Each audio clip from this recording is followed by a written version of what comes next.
Antara Bapak Dr. Kiai Haji Nuril Arifin Husain MPH.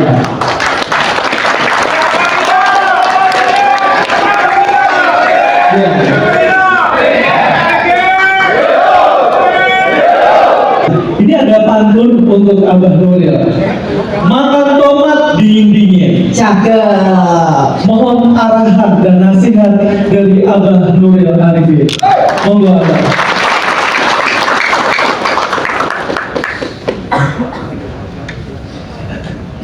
Assalamualaikum warahmatullahi wabarakatuh.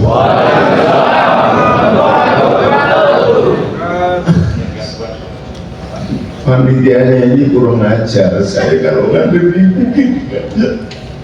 mau.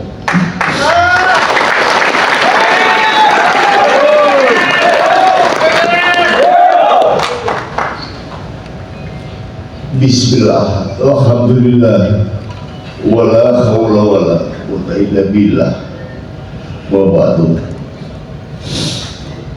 Wallahu ta'ala fil Qur'anil Karim. A'udzu billahi minasyaitonir rajim. Bismillahirrahmanirrahim. Summa ja'alnakum khulaifan fil ardh linanzura kaifa ta'malun. Shadaqallahu al-'azim.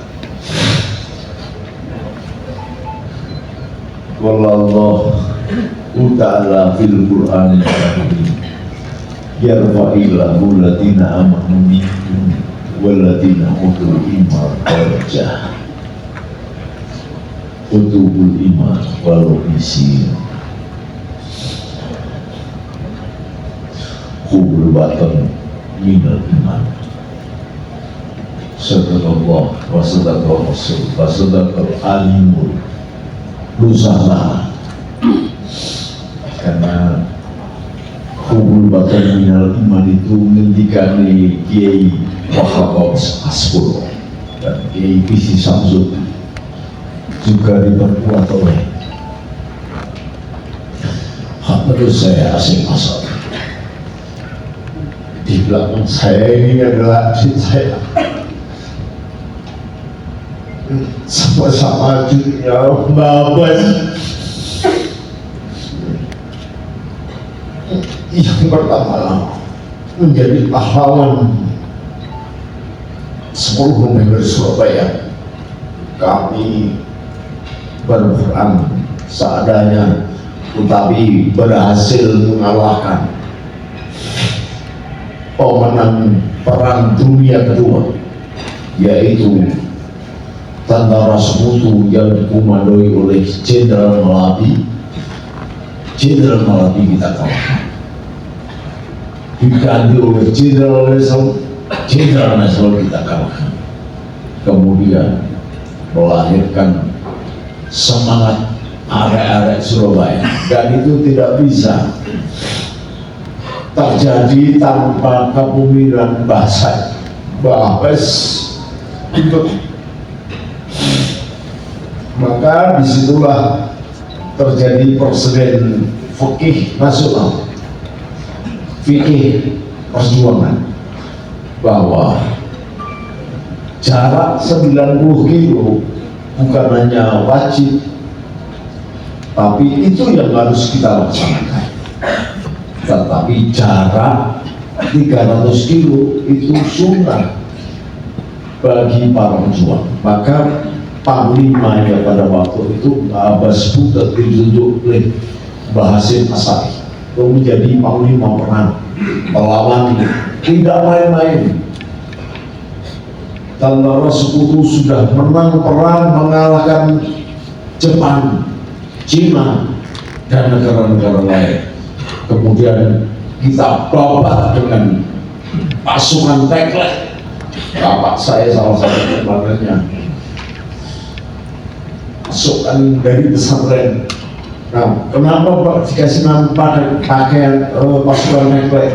Karena semuanya nggak punya sandal. Pada waktu itu pertentangan memakai sepatu adalah ikut pondok, tapi hari ini sekjennya pakai sepatu.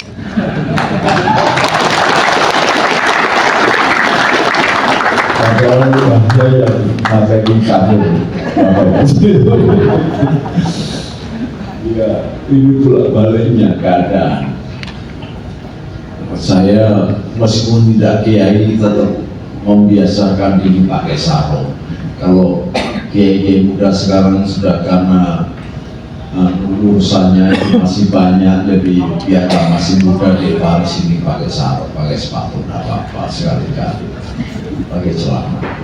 Tapi sudah ngomong sama saya, goblok-goblok kayak anu gitu. Ya betul itu memang goblok, menteri goblok gitu.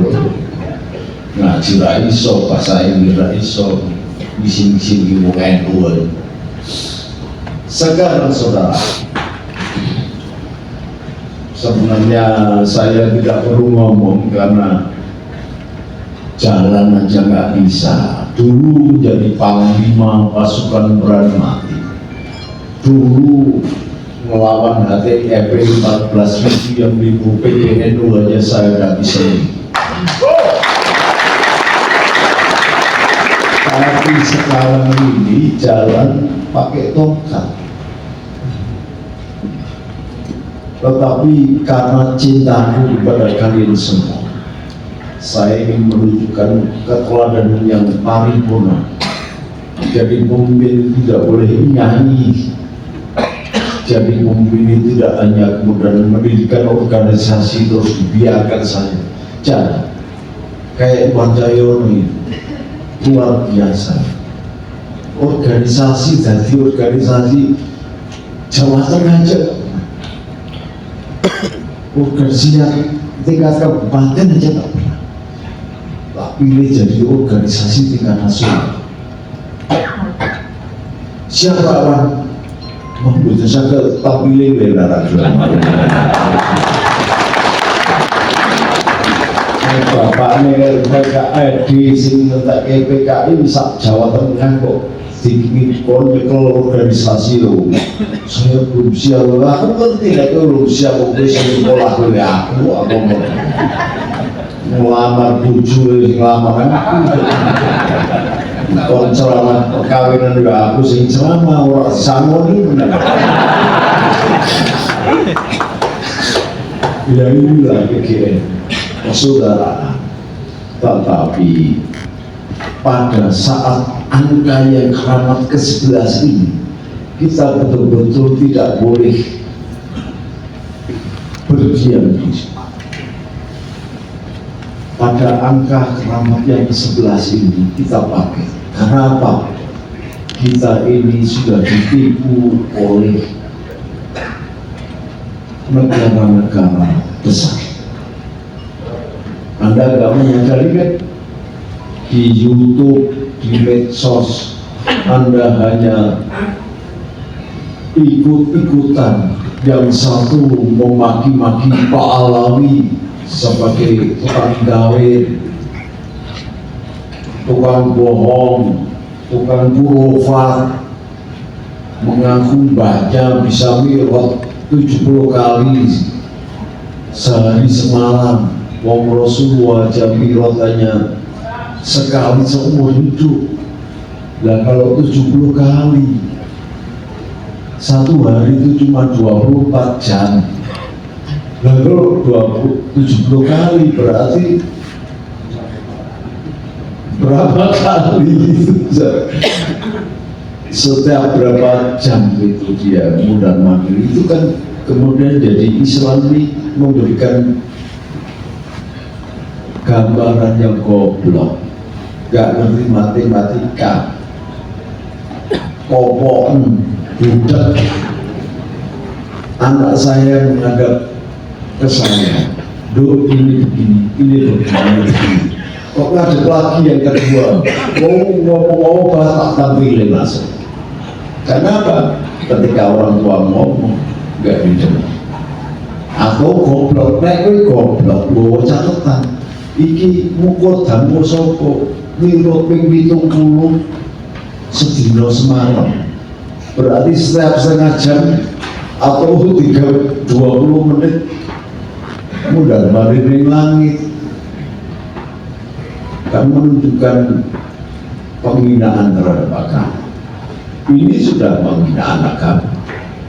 Ini sudah jelas merupakan kursi Allah kita itu nyinyir, bolak-balik gitu aja. Bahkan merasa lebih hebat dari Rasulullah. Itu yang satu. Ada yang mengatakan saya ini mengatakan baca Yasin itu maghrib sampai isya bisa 70.000 kali. Dan saat menit baca Yasin pisan khatam saat menit itu berarti kan 70 menit. Sehari itu cuma 24 jam. Saat jam itu 60 menit itu berapa kali? Saya 50 tahun orang Yasin Fadilah itu paling banter maghrib sampai isya 5 kali. Yang kelompok yang kedua, kelompoknya Gus Imaduddin mengatakan begini berdasarkan keilmuan. Saya agak mendukung memang, karena ia mengajarkan kita tentang keilmuan. Yang fa'ilah mu'amina manuminkum baladina utul mata roja. Ilma daroja bukan nasab daroja, ilma daroja. Dan Islamlah yang mempelopori ilmu pengetahuan dunia sebelum bangsa Eropa, sebelum bangsa Amerika bisa mengejar tulisannya sendiri. Islam sudah mempelopori itu. Hampir semuanya tokoh-tokoh Islam lah yang menjadi pionirnya, mulai ilmu kesehatan, mulai ilmu kimia, ilmu matematika, ilmu kamera, sampai sinar laser itu bisa ditemukan pada waktu itu rasulnya. Semuanya Islam yang memblokir. Bahkan perdagangan sampai perbankan itu orang-orang Islam yang memblokir. Tapi sekarang ini kita mengaku sebagai bangsa yang merdeka seperti yang kita ucapkan tadi aja sudah malu. Bahkan kita mendiamkan saja bahwa kita ini adalah anak buah dan budaknya Tarim. Anda tahu Tarim? Kota Yaman sana salah satu kotanya yang miskin. Saya sudah datang ke Yaman, di sana ada Ka'bah palsu. Semua orang bawa senjata, semua PKI, Partai Komunis, di sana itu komunis semua. Separuh komunis, separuh liberal. Nah, kita kemudian kalau tidak mencium tangannya kurang afdal. Maka saya bawa dua ulama, silakan berdiri ya ini tak. Tolong ini dia minta ABG, silakan. Nah, dia ikuti silakan berdiri biar tahu. Maka sebagai persaingan dengan para habaib, saya bawa kiai yang pakai serban sakban Vespa. Jadi supaya tidak kalah gitu. Gagah mana juga, gagah mana juga. Ya meski merosot pesek-pesek tapi ini padahal kalau kiai Gusti ngomong sampai bisa tertidur, terhipnotis. Semua silakan berlalu. Jadi yang pertama, Indonesia sudah baik kelompok Bala yang sudah ratusan tahun tidak tersadari. Belakangan muncul, kalau saya katakan, biarlah saya yang menangguhnya, seorang mujahid muda, pintar, berani, Gus Iman.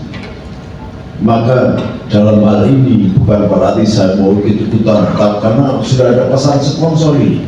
Karena saking baiknya Iwan Iskandar sama Habib Lufino, bagi kita jangan ngomong yang tidak mengerti tentang Habib. Oh enggak, aku bisa anak aku sih bayar sekolah oleh aku. Ada di tua ya bilang gitu. Jadi akhirnya saya ngomong harus jelas ini. EKN harus jelas. Di mana posisinya? Gus Imat ini seorang muda menurut saya. Ratusan tahun, 400 tahun kita terlena karena sikap yang baik sekali dari akhlak yang tinggi yang dimunculkan para ulama-ulama ini senantiasa husnudon. Sudahlah husnudon. Kemarin Kiai Budi sama saya itu husnudon baik. Aku juga husnudon kepada mereka. Misalnya yang ngono karena ngono makan ini sudah baik. Tetapi untuk rakyat, untuk kalian berjuang harus memberitahu, harus bersama. Sekarang Islam sendiri yang mengatakan soal ilmu, pendidikan soal ilmu, banyak hadis, banyak ayat menyebutkan itu. Maka pertama kali saya ngomong soal Habib saya diteruskan dengan Rizik, saya katakan tes DNA dan Rizik juga ngomong soal tes DNA.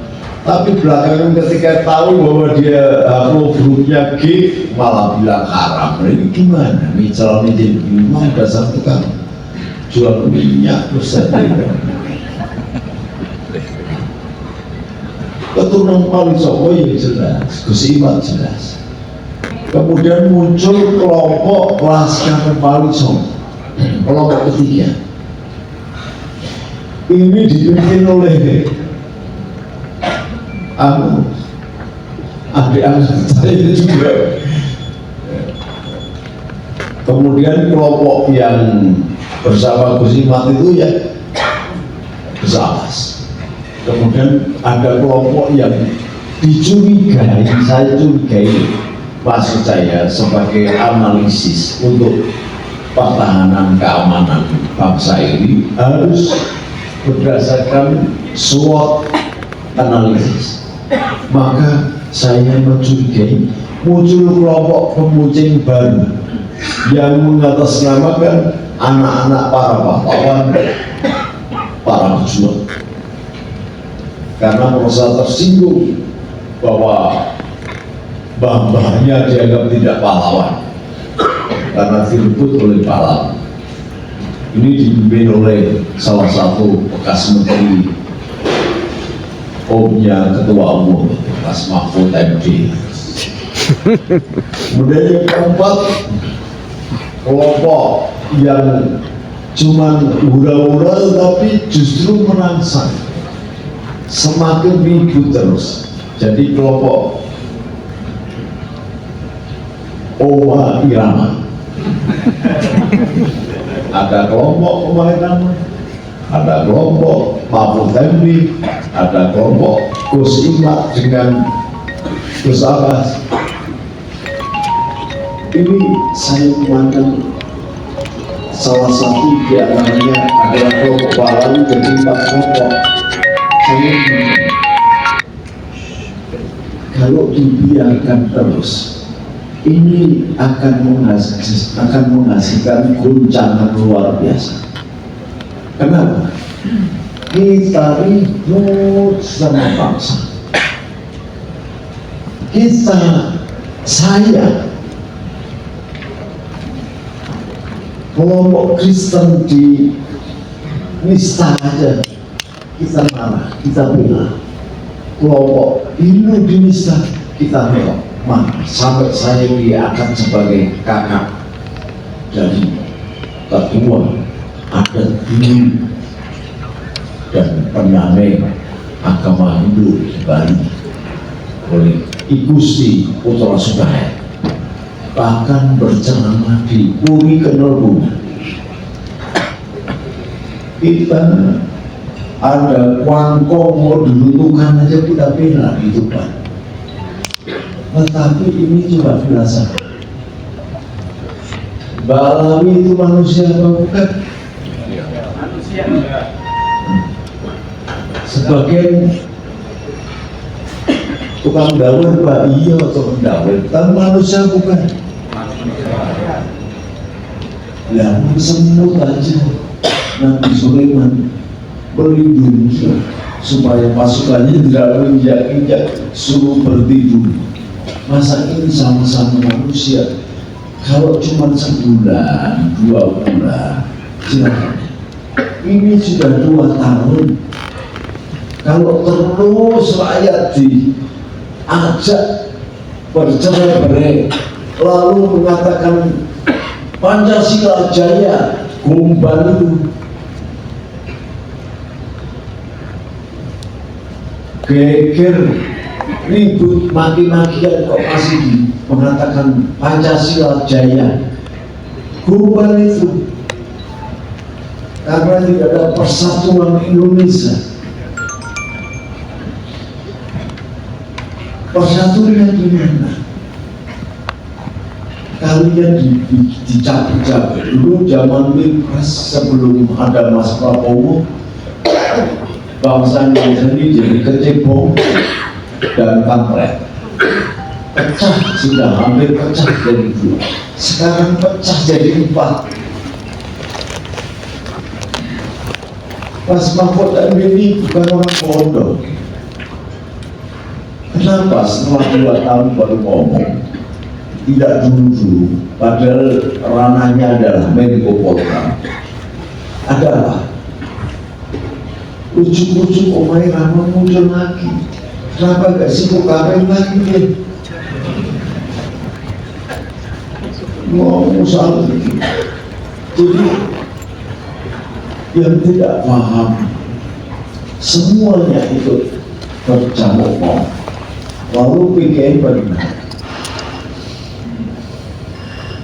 4 kelompok yang carut marut ini adalah korban dari proksi war,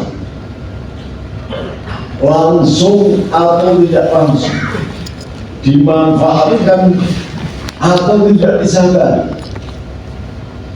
Niat awal pertama adalah baik, tapi kelanjutan prosesnya banyak penumpang yang mengganggu dan akan menghancurkan bangsa ini.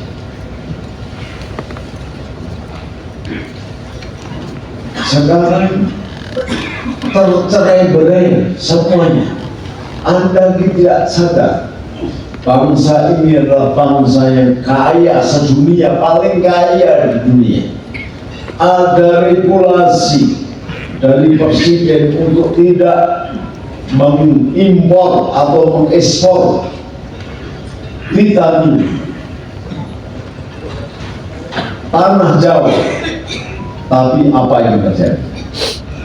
Di perdagangan Indonesia, angka itu adalah 0. Padahal banyak para penambang menjadi korban akibat kerjasama ini. Termasuk ketua ini jadi korban, ya rugi, sewa kapal, sewa penyedot ini, bikin jembatan, ternyata tidak bisa ekspor pasir besinya. Nah sekarang ini dunia menyelaporkan bahwa Indonesia sudah menjual, saya tidak mengatakan ekspor, sudah menjual lalu diekspor barang itu sebanyak 2.400.000 ton. Padahal regulasi gila. Jadi sampai cuma dikumpuli aja, kon geger Pak Alawi, kon geger BIG, kon geger Omai Rama numpang, Mahfud MD numpang.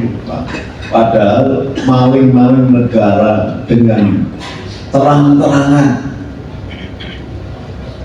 sudah melakukan ekspor titanium yang sangat besar, dan titanium itu hanya ada di Indonesia, dibutuhkan untuk mobil-mobil dan elektronik internasional. Mobil elektronik pakai titanium. Ini ternyata sudah terekspor 2.400.000 ton, sementara kita beli pulsa, mencet tangannya sampai gitu ke masing-masing HP untuk berantem soal Pahlawi, soal ini, Laskar Pahlawan soal ini. Kenapa kita kembali lagi kepada kejumutan? Sudah Sapatio aja. Dan ternyata Menteri Agamanya juga tidak pernah memberikan keputusan yang benar. Masa negara sebesar ini Menteri Agama kok goblok gitu, nggak sadar dengan keadaan negaranya, sudah hampir hancur-hancuran. Sangat tidak langsung kita menjadi korban proxy war, membutuhkan negara luar. Maka PGN harus menjadi PDG. Jadi PGN dalam keadaan kayak begini nanti berganti pakaian menjadi pasukan pendamai Garuda. Ketika umum PGN membela bangsa dan negara, tetapi dalam keadaan begini menghadapi Habib-Habib yang sok agama itu, dia harus punya pasukan namanya pasukan darah Garuda yang kemudian bertugas sebagai pendamai Garuda Nusantara. Rasulullah mengatakan kalau ada kelompok yang berantem didamaikan. Kalau salah satu tidak mau didamaikan, sikat habis. Berani nggak? Kalau dua-duanya tidak mau didamaikan, sikat keduanya. Berani? Ini menjaga Nusantara milik kita. Tapi apa wujudnya? Ini panggilan jihad yang paling jihad, mengamankan bangsa dan negara, segenap tanah tumpah darah Indonesia. Itu adalah tugas kita PG. Ketika kita masih melihat itu, maka setiap tarikan nafas sampai kalian meninggal, setiap tarikan nafas akan mendapatkan pahala dari Allah 270 juta. Setiap tarikan nafas 270 juta. Padahal mau PG ini kan solas kangelan, Inggris ora tahu, negara Rambo. Tetapi dengan membela bangsa dan negara, itu adalah panggilan jihad yang sangat jihad, karena menunjukkan bentuk syukur. Oleh sebab itu dicontohkan oleh para pendiri bangsa kita atas berkat rahmat Allah, didorong oleh keinginan yang umum menghantarkan bangsa Indonesia ke depan itu kemerdekaan. Maka bentuk ini ada yang lain do semaput, yang lain do rasakan, yang lain do maling kabeh, biarin aja, jangan ikut. Kita yang masih sadar jaga, tunjukkan 11 tahun pemerintah tidak pernah membantu PGN baju sesekal pun, tapi PGN tetap menjaga. PGN bersama Gus Yadi di Bali. Mana Gus Yadi? Ini berdiri. Panglimanya kurang makan gitu. Tapi jangan dikira ya, dengan panglimanya kecil gini bisa menaklukkan dan mendamaikan Laskar Bali dan Baladiga yang jumlahnya 30.000 pasukan. Pangdam pun tidak berani memberi izin, Polda tidak berani memberi izin, karena dua ormas ini, Laskar Bali dan Baladiga itu saling musuhan. Tetapi di bawah pengaruh PGN semuanya bisa hukum di lapangan Igusti Ngurah Rai, lapangan Puputan. Mereka bisa hukum berlampur itu karena jasa PGN. Bahkan sekarang ditinggalkan. Ketika bergerak di bidang damai, mendamaikan orang, dia berwajah PDG, pasukan darah Garuda atau pendamai Garuda. pasukan pendamai karuna. Memang tidak semua PGN menjadi PDG, tetapi semua PDG adalah PGN. Karena apa? Karena saya ambilkan PDG itu untuk menyalurkan santri-santri, kiai-kiai, orang-orang yang muslim. Kalau PGN itu berdasarkan asasnya sapa prasetyanya, berdasarkan Bhinneka Tunggal Ika. Mau Hindu, mau Buddha, mau Islam, mau Kristen, mau Kejawen, mau Sunda Wiwitan, kita rangkul semua. Itu PGN. Tapi kalau PDG, mohon maaf, itu hanya kelompok yang Islam sementara ini untuk menengahi keadaan. Kalau yang menengahi itu Islam, yang bertikai Islam, itu tidak masalah. Tapi kalau yang menengahi orang lain yang bertikai Islam, pasti gigit. Oleh sebab itu, nanti PGN kalau diminta oleh saudaranya PDG, tolong ganti pakaian, seragam, ganti seragam PDG. Karena apa? PGN ini sudah ngantam impor dia sampai di sana. Nah, PDG ini sampai sudah tahu gak bikin. Nah, PGN ini kan orang PGN ada dikali-kali. Jadi tukang pemilihan orang, benar kok. Harus ada orang yang begitu. Saya tidak umar aja dari bom itu malah menjadi sebuah mobil Islam. Ya, jadi jangan ribut-ribut soal PDG, PGN. Itu cara saya menjaga Indonesia. Cara saya membela bangsa ini dengan cara yang halus. Jadi tidak cuma ormas-ormas partisan saja, memunggal ini, memunggal itu tidak. Jadi kita beri warning, kita beri batas. Kalau memang sudah ditentukan mereka masih ribut saja, kita lintas. Terus terang kita akan lintas. Kalau uji keluar-keluar, lagi uji itu nyangkut galon, gak berani berantem dia. Pak Sandri Rizik itu cuma bukan orang aja, tapi orang sendiri mana pernah dia berantem. Biasanya cuma dia jual minyak nyonyong aja. Enggak, karena dia dimanfaatkan oleh kekuasaan pada waktu itu, maka jadi besar. Enggak ada apa-apanya. Buktinya di Jawa Tengah itu sama Gus Iwan itu dibari sama Gus Nova sama Mas Pak bubar. HTI juga dibari juga kan HTI. Nggak ada apa-apa. Kita ini betul-betul terah darah dari semua sebagai pemenang yang mengalahkan tentara sekutu, kemudian turun lagi menjadi bangsa tahun 65. Lalu vakum karena akibat Orde Baru. Harus tahu bangsa itu juga harus tahu.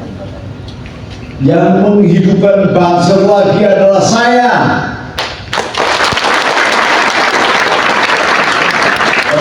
Melalui Permendagri tahun 70, NU hampir mati, Ansor hampir mati, dan saya bangkitkan konferensi Pansor di pesantren Batu Conol, temannya Gusman.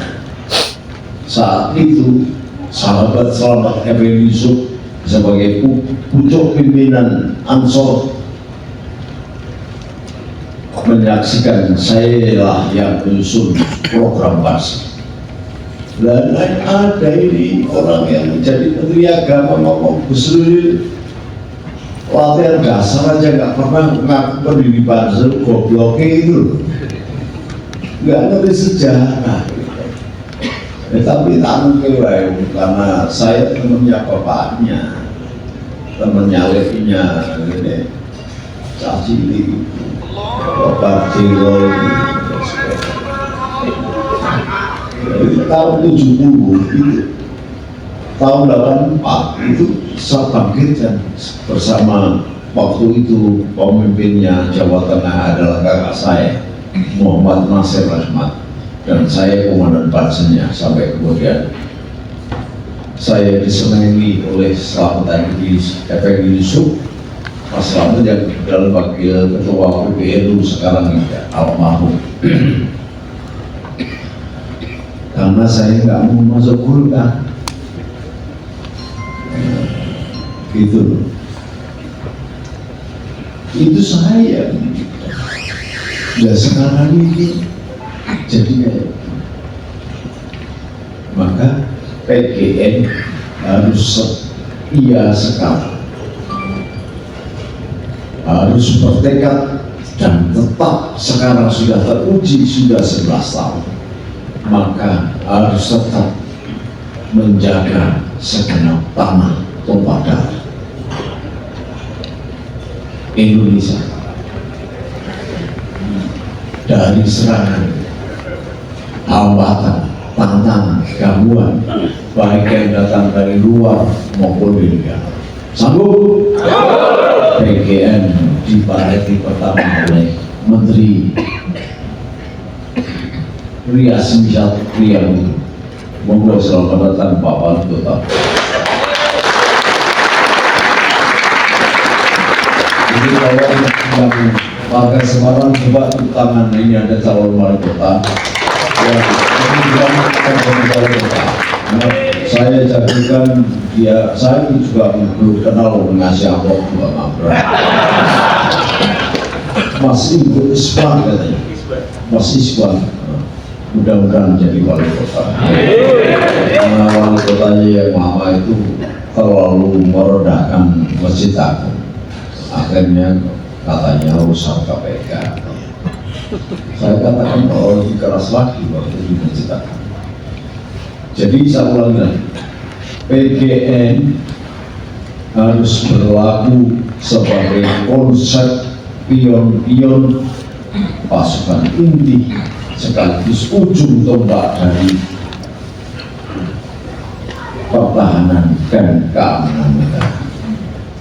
Hangkan rata pertahanan keamanan masyarakat rakyat semesta sebagai ujung tombak yang berada dan sensitif serta kontrol menghadapi segala tantangan, hambatan dan gangguan baik yang datang dari luar maupun dari dalam. Sekarang dari luar tidak mungkin ada hambatan, tidak akan berani, tapi yang datang dari dalam ini yang kurang ajar. Apakah kalian berani melibas orang-orang yang imigrasi ke Indonesia lalu mau mengkacaukan Indonesia tanpa melihat agamanya? Kita menghargai anaknya tukang guru, tetapi tidak pernah mentolerir orang yang mengaku keturunan Rasulullah tapi sebenarnya bukan. Benar? Berani? Saya nanti akan milih, meskipun saya masih susah berjalan, saya akan memimpin perang sendiri. Saya bercita-cita biarlah saya mati di perjuangan membela bangsa dan negara daripada saat hidup mati di sana berselimutan, bukan cita-cita saya. Karena mati saya itu adalah mati yang indah, barangkali sakit, tapi paling indah. Maka PGN kalau ingin mati saya, lanjutkan perjuangan membela tanah negara Indonesia Nusantara tercinta. Bila itu baik paling daya. Assalamualaikum warahmatullahi wabarakatuh.